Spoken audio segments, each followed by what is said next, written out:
The Fall of Jericho. Part 1.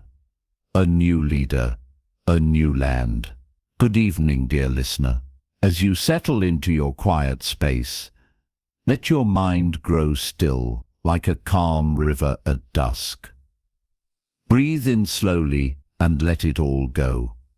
Tonight we journey to a place between promise and walls, a place where faith meets obedience. This is the story of the Fall of Jericho. It begins with a man named Joshua. Joshua had once been a warrior, a scout, a student of Moses. Now Moses is gone, and Joshua leads the people. Thousands of them, families, children, elders. They have wandered for 40 years. They have waited, prayed, grown. Now they stand at the edge of the promised land, and the first city ahead of them is Jericho. Its walls are high, its gates are locked. It is a fortress, tall, proud, silent. But God speaks to Joshua, not with fear, not with war plans, but with calm. I have given Jericho into your hands. March around the city once a day for 6 days.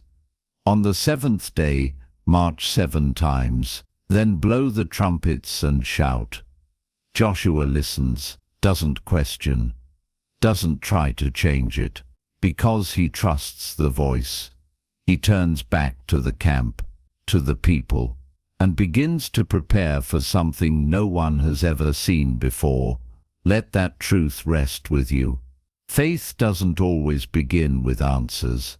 Sometimes it begins with quiet steps and strange instructions.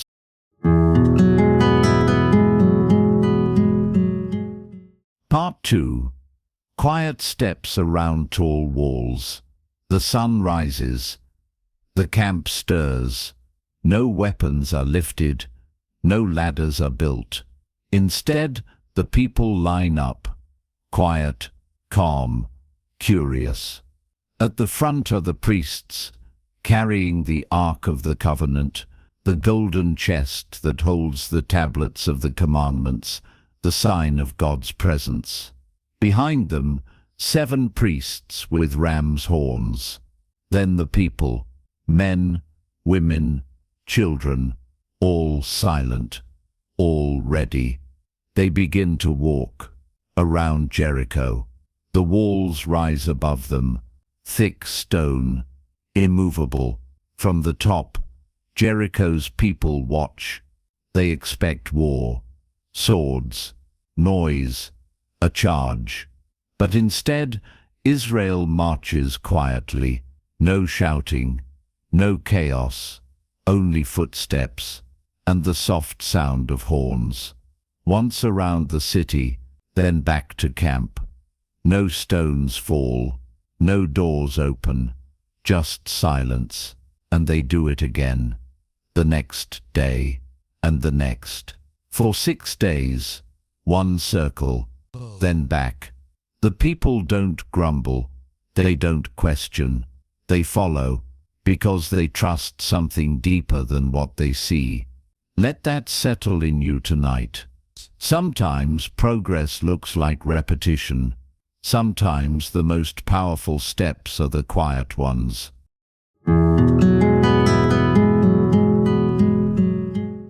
Part 3. The 7th day. The 7th day begins before the light, a hush over the camp. The different kind of silence, not the silence of routine, but of expectation. Joshua rises early. He speaks softly to the priests, to the people. No loud speeches, just stillness and readiness. Today will be different. They form the line again. The ark at the center, the priests with their trumpets, the people behind. But this time, they will walk not once, but 7 times, around the same walls, the same stone, the same silent watch from above. 1 lap, 2, 3. The city doesn't move. 4, 5, 6. Still nothing. Then the seventh time, and Joshua lifts his hand. A pause, a breath. Then he speaks. Shout, he says, for the Lord has given you the city. And the horns blow, all at once. A sound so strong it seems to shake the sky. And the people shout, not in fear, not in anger, but in faith, in obedience. And the walls, those strong, thick, ancient walls, begin to tremble, to crack, to fall. Stone by stone, they collapse. Not because of weapons, not because of force, but because of trust, because God said they would. Let that stay with you now. Some walls don't fall with strength, but with surrender. Some victories come when we simply believe.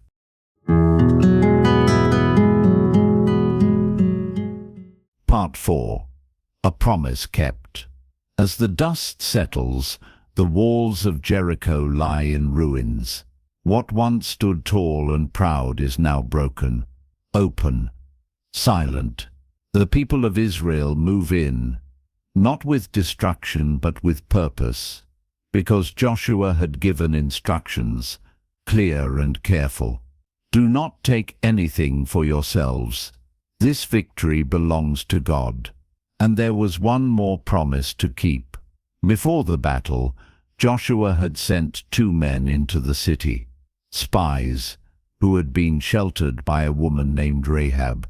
She hid them, protected them, because she believed. We have heard of your God, she had said. I know he is with you. And she asked for one thing, spare me and my family. The spies agreed. They told her to tie a scarlet cord in her window, a sign. And now, as the city crumbles, the cord still hangs, bright against the broken stone. So the spies return. They find her. They lead her and her family out, safe, unharmed. Because even in the fall of a city, God keeps his promises. He sees the one who believes. Even in the middle of fear, let that settle gently in your heart. Faith doesn't always look like marching. Sometimes it's just tying a red cord and waiting. Sometimes it's believing before the walls come down.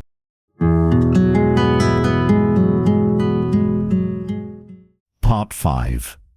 A city remembered, a people moving forward. The city of Jericho lies behind them now. The ruins cool under the fading sun.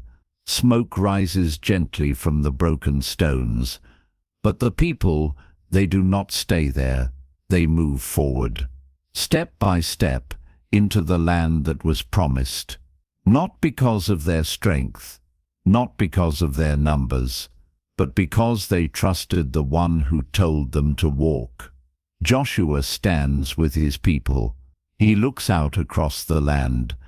He remembers the silence, the circling, the shout, the fall, and he remembers the voice that said, I have given Jericho into your hands. What began with walking ended with wonder, and still the journey continues. The land is wide. There are more cities, more days, but the people will remember Jericho, not just as a city that fell, but as a moment that taught them faith walks first and walls come down after. As you rest tonight, let that truth settle deep within you. There are walls in life, but there is also a God who knows how to bring them down, not through force, but through trust, through surrender, through steps that may seem small but shake the world. The walls of Jericho are gone, but the story of faith still stands. You are not forgotten. You are not alone, and your steps matter, even the quiet ones. Sleep well, dear listener. You are seen, you are held, and your journey continues.